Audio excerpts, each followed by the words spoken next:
दिल्ली फेरी Bharatiya Janata party राज्य सभापति मनमोहन सामल U turn मारी जो मंत्रिमंडल गठन को लेकर पुनर्गठन को नहीं यूटर्न वर्तमान मीडिया हाउस को चर्चा बढ़ी पुणी आतंक बढ़ी आशंकित होती भारतीय जनता पार्टी मंत्री एवं आशायी मंत्री प्रार्थीगण।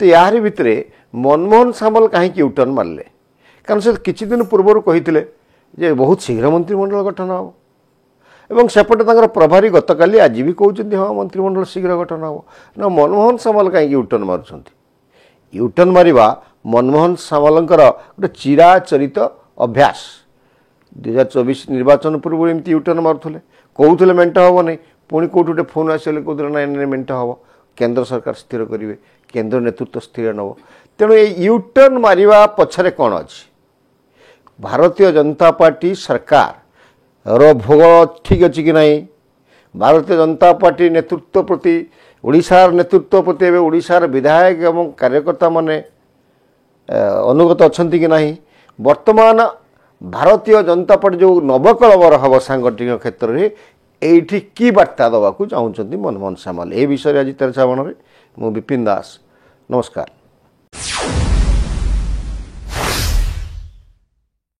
बीजेपी नुआ कमिटी हम कमिटी तो नुआ सभापति हेल्ले जो कमिटी हम गढ़ा पुराना नुआ समस्त रही से कमिटी मंत्रिमंडल संप्रसारण में चर्चा सेमती की संभावना नहीं सर काली प्रभारी इंगित मंत्रिमंडल संप्रसारण सुनिश्चित से बाबद किसी आलोचना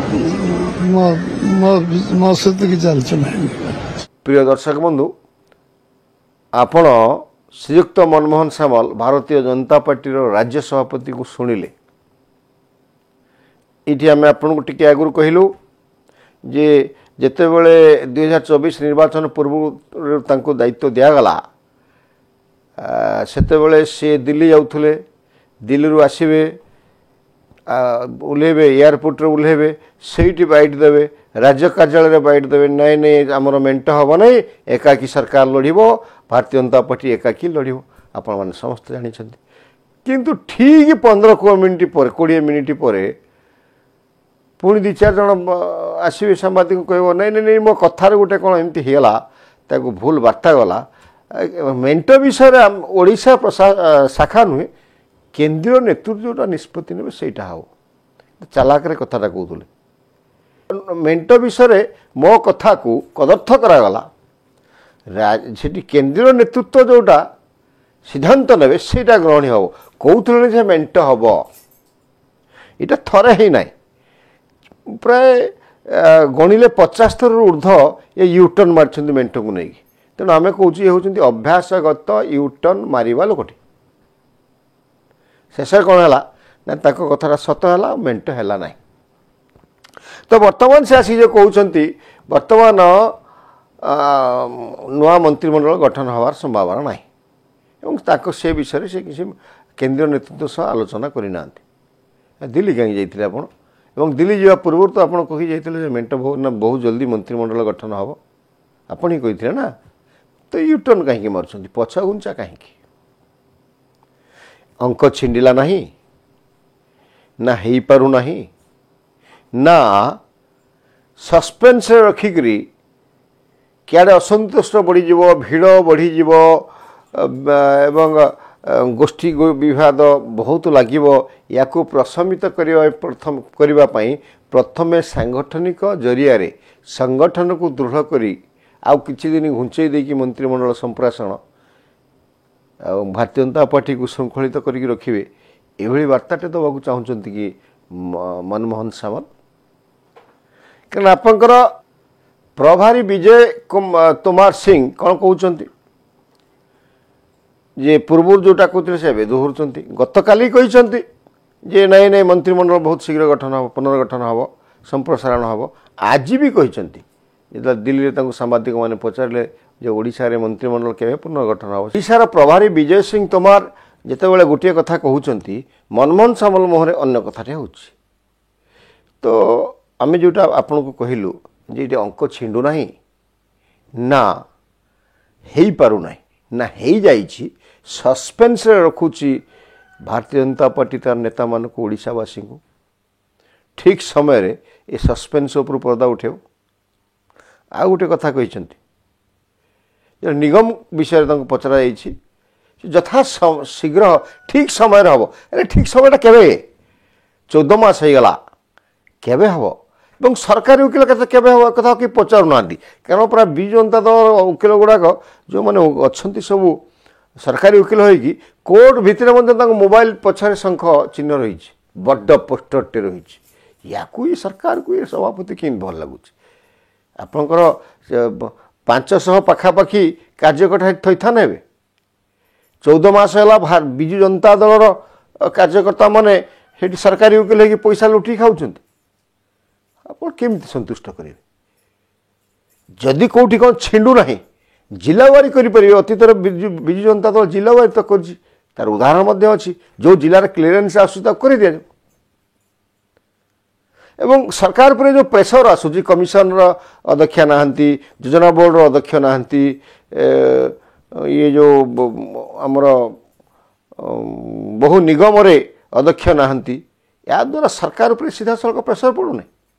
ଆପଣଙ୍କର ଆମ ପାଖରେ ଯେତିକି ତଥ୍ୟ ଅଛି 144ରୁ 150 ଜଣଙ୍କ ଭିତରେ ସେକେଣ୍ଡ ପିଢ଼ିର ନେତାମାନଙ୍କର ନାଁ ଆପାତତଃ ସ୍ଥିର ହୋଇକି ରହିଛି। ଘୋଷଣା କରିବାର ବିଳମ୍ବ କାହିଁକି? ଯାହା ହେବ କଥା ହେବ।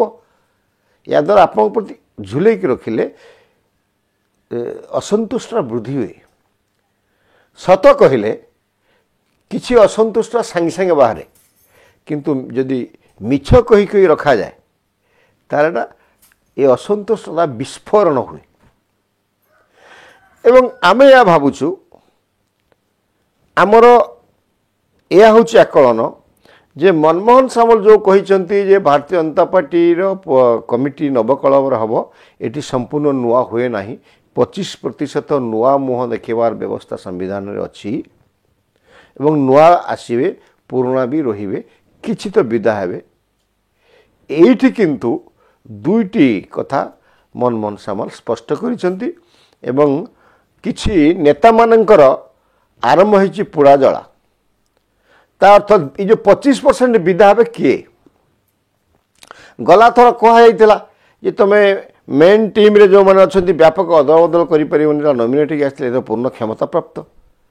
ସେ ଏବେ କେବଳ ତାଙ୍କର ଅନୁମୋଦନ କରିବା ପାଇଁ ଯିବେ, ଏଠି ସେ ଆଲୋଚନା କରିବେ ମୁଖ୍ୟମନ୍ତ୍ରୀଙ୍କ ସହ କିମ୍ବା ଆଉ କାହା ସାଙ୍ଗରେ କଥା ହେଇକି, ସଂଗଠନ ସମ୍ପାଦକଙ୍କ ସହ କଥା ହେଇକି କମିଟିଟା ଗଠନ କରିବେ, ପ୍ରଭାରୀ ତାକୁ ରେକମେଣ୍ଡେସନ୍ କରିବେ, ସ୍କ୍ରୁଟିନି ହେଇକି କେନ୍ଦ୍ରକୁ ଯିବ, ତାପରେ ଆସିବ। ତା ସିଷ୍ଟମ୍ ହେଉଛି ଏହା।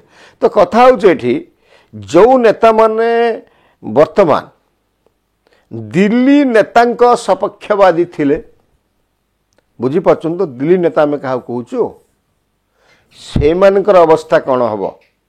ସେଇମାନେ ବର୍ତ୍ତମାନ ମୁହଁରେ ଲୁଗା ବାନ୍ଧିକି, ଆଖିରେ କଳା ଚଷମା ଲଗେଇକି, କୋହଭରା କଣ୍ଠରେ ନିଜକୁ ଧିକ୍କାର କରୁଥିବେ। ତ ନୂଆ କିଏ ଆସିବେ ସେଟା ମଧ୍ୟ ଗୋଟେ କଥା। ଏବଂ ଯେଉଁ ପୁରୁଣା କିଛି ରହିବେ ତାଙ୍କୁ କେଉଁ ଦାୟିତ୍ୱ ଦିଆଯିବ? ଯେଉଁମାନେ ଧର ଭାଇସ୍ ପ୍ରେସିଡେଣ୍ଟ ଅଛନ୍ତି, ଜେନେରାଲ ସେକ୍ରେଟାରୀ ଅଛନ୍ତି, ତାକୁ କାର୍ଯ୍ୟକାରୀ କମିଟିରେ ରଖିହେବ, ଏମିତି ବି ବ୍ୟବସ୍ଥା କରାଯାଇପାରେ। ତ ନିହାତି ତାଙ୍କର ଯେଉଁ ମନମୋହନ ସାମଲ ଯେଉଁ ଟିମ୍ଟା ବନେଇବେ, ଯେଉଁ ପଦାଧିକାରୀ ରଖିବେ, ତାଙ୍କ ମନ ମୁତାବକ ମନ ପସନ୍ଦର ପଦାଧିକାରୀକି ରଖିବେ। କିଏ ଜଣେ ନମିନେଟ୍ କରିଦେବେ ୟାକୁ ରଖ, ସେ ସେମିତି ରଖିବେ ନାହିଁ। ଯେହେତୁ ଆମେ ଜାଣିଛୁ ଯେଉଁଟାକି ଯାହା ପାଇଁ ମୁଖ୍ୟମନ୍ତ୍ରୀ ବର୍ତ୍ତମାନ ଅଡ଼ୁଆରେ ଅଛନ୍ତି।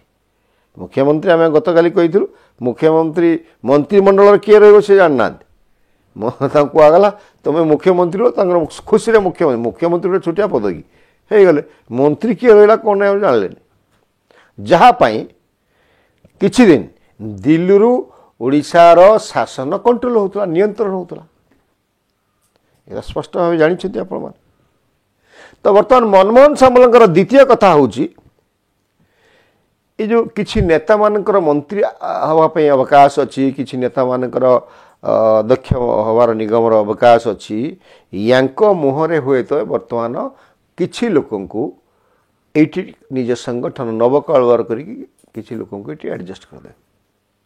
ଯେଉଁମାନେ ଗୋଟେ ସ୍ପଷ୍ଟ ବାର୍ତ୍ତା ଯିବ जे आपण मैंने ये किए भाइस प्रेसिडेंट है किए जनरल सेक्रेटरी है किए मोर्चार सभापति है किए ओबीसी मोर्चार सभापति है महिला मोर्चार सभापति है ये जो संगठन अच्छी से आउ सरकार रखा जाई न पारे हुए तो आम यहाँ सन्देह कर तो जो मंत्री हाँपाई अध्यक्ष हाँपाई जो परस्पर भितर चलती प्रतिद्वंदिता सरकारी दलर पदाधिकारी हवाटा मतलब छुटिया कथा नुह तेणु से सरकार पदाधिकारी करी संतुष्ट करदे एवं आम पाखे जी निर्दिष्ट खबर अच्छी विशेष सूत्र से सूत्र कहूँ मंत्री किए हेबे मंत्री किए जीवे ये निर्धारण सरी एवं ए मंत्री जो जीवे संप्रसारण और नवगठन हम ये मध्य केंद्रीय नेतृत्वंकर अनुमोदन सरी जेतिकी आम पाखे खबर अच्छी विशेष सूत्र 4